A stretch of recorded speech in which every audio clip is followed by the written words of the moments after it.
I just bought the parts I needed to test this computer and see if it's all working.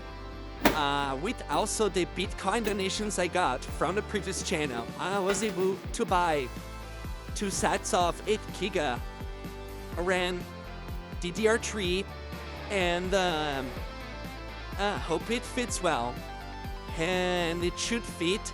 Also needed to buy a SSD, but I started one to 56 to basically install the system, and also needed an adapter for now.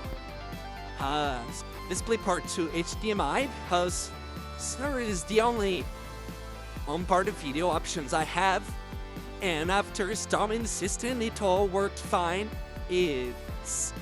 So yeah, it's a good computer. Let's see what else we can do.